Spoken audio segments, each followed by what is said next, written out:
Golf Central on YouTube, brought to you by the Chrome Soft Golf Ball from Callaway. Welcome into our Golf Central studios. I'm Whit Watson, checking on the leaderboard after day one of the first major championship of the year for the LPGA, the ANA Inspiration at Mission Hills in California. Patty Tavatanakit with a 6-under 66 to lead the way. The player from Thailand with a one-shot advantage on China's Shanshan Feng, who has not played in over a year, and Leona Maguire also at 5-under with a round of 67. Tavatanakit talking about her day after round one. It was a pretty calm and relaxing day today. I just stuck to my game plan and, didn't get too greedy out there because I know it's a major. It's tough. The course is really tough. I was just being really patient and was waiting for putts to drop, and it did on the back nine, so yeah.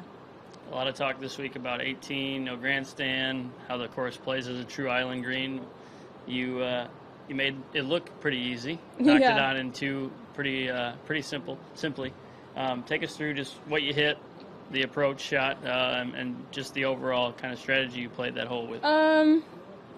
Well, first off, you have to hit a good drive there, which I did. I picked a really good line, missed it left a little bit here and there. It's probably like proximity to where I was going was, I'd say 15 yards, which is really good for a driver to go that left of a target.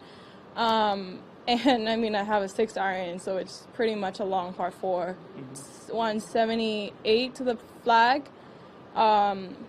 Just wanted to hit the green. I don't care about anything else. It's a pretty wide green, and it's a 6-iron, so it's always nice to have a higher ball flight into that green, and I was able to stop it just pin high.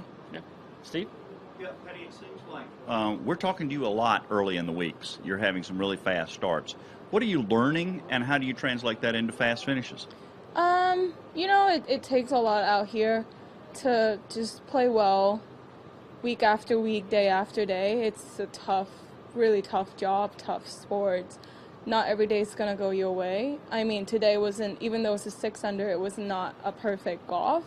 There was, a lot out there, but I would take that any day, Golf is not a perfect sport, and I feel like just growth into, being in contention and just kept learning, keep being in it. Eventually, I'll be able to finish it out, and it doesn't have to be this week. I have a long career ahead of me, and I'm just going to keep playing the way I'm playing, and the thought process is really good, and I think that's really important to finishing strong in the future as well. Right behind Tavatanakit on the leaderboard is Shanshan Feng with a round of 67. 27 putts on the day at Mission Hills. No bogeys, 5 birdies for a player that has hardly touched a club in just over a year. She spent time back home in China doing, as she said, a whole lot of nothing. She talked about her first day. Well, last year was a difficult year for everybody, and I just made a decision at the middle of the year to actually go back to China and maybe, to take some time off with my friends and my family at home. And I really enjoyed the whole time over there, but of course I missed playing. So I started to practice maybe a few months ago.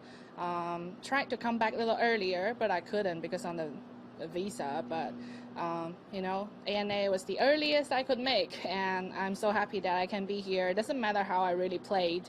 My goal was to actually enjoy the whole process, the whole time on the course with my boss, my caddy Mercer, and also my teammates in the group, so I really enjoyed the whole time.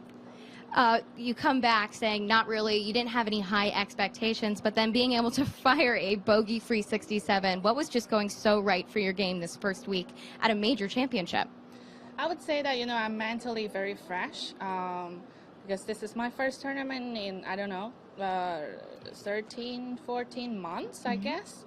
So I'm mentally very fresh, and I feel like my body is maybe back to 25, not quite 18, but back to maybe 25. So, able to get through the 18, and, I'm feeling good, yeah. Now taking a look at the PGA Tour and the Valero Texas Open, where Villegas shot an opening round 64. That match is his best round of the season. He also shot 64 in the opening round of the RSM Classic, where he would go on to finish tied for 6th. You see Jordan Spieth there with a round of 67, rounding into form, and Scotty Scheffler, who played well in Texas last week at the WGC Dell Technologies match play, opening round 68 for Scheffler, the Texas product. Villegas with a 64, talking about his day.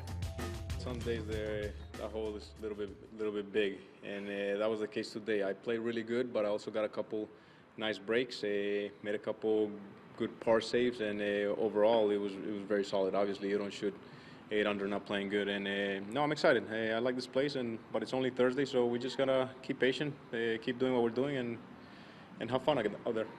On your back 9, you had 4 straight birdies, 2 through 5. What was going on through your mind during that stretch of holes? Yeah, that back 9 was solid. I mean, I kept putting the ball in play and giving myself good chances. And again, I rolled the putter unbelievable today, and it was one of those days. Then on 9, I got really lucky. I mean, I hit a chip that was probably going off the green and hit the pin and goes in. So it's golf. I mean, sometimes it goes your way, sometimes it doesn't, and today was one of those good days. Over the past few months, you've had challenges with your game. Was today validating for you? It's just golf. I mean, we focus on the process. I mean, the last few years I've been up and down with many things, but you know what? We keep showing up to Bears Club and put our hours and have fun with the process, and then the results start showing up. I played nicely at Honda a couple weeks ago, and hopefully we can build off that and keep playing like I did today. Meanwhile, at the Augusta National Women's Amateur, only 2 players finishing under par after the first 2 rounds. Rose Zhang, 17 years of age, committed to play at Stanford next year, #1 ranked amateur in the world, 1 under par in round number 2, or even par in round number 2, 1 under for the week. And then Ingrid Lindblad, who plays at LSU, second round 70, and those 2 tied for the lead as they head to the final round coming on Saturday at Augusta National. Yeah, definitely. I think the hard thing about this tournament is, you can feel like you're in contention, but you also feel like you're so close to the cut line. And I think that's the hardest battle out there is, a couple of mistakes, especially how difficult it's playing. You can drop down so fast, but then you can also move up quite quickly too. So I think that's kind of the hardest battle out there. But I was telling myself, I was like, don't be close to the cut line. I do not want to wait around for a playoffs. That was in my head at one stage out there, which is kind of crazy. But definitely it's nice to know it's good and can go and prepare for the next few days. Well, tomorrow I'll have to look at the course a lot because I've never played, but tomorrow will be a mix of enjoyment and focus. So want to make sure that I carry the same keys over into the last round, being smart, decisive, strong. The course will be hard, no doubt, but I know I can do it. I have good things in my back pocket right now, so I'm excited. There wasn't much change to how I was going to strategize with my game, since I do have a pretty solid understanding of what I should do and what my strengths are. But today with the wind, there's definitely a lot of different directions and club selections that differed a lot, and there were some tees that were moved up or moved back, so those definitely played a big role in today's round. Full schedule on Friday includes live from the Augusta National Women's Amateur starting at 10 a.m. Eastern Time, plus coverage from Valero and the ANA Inspiration as well.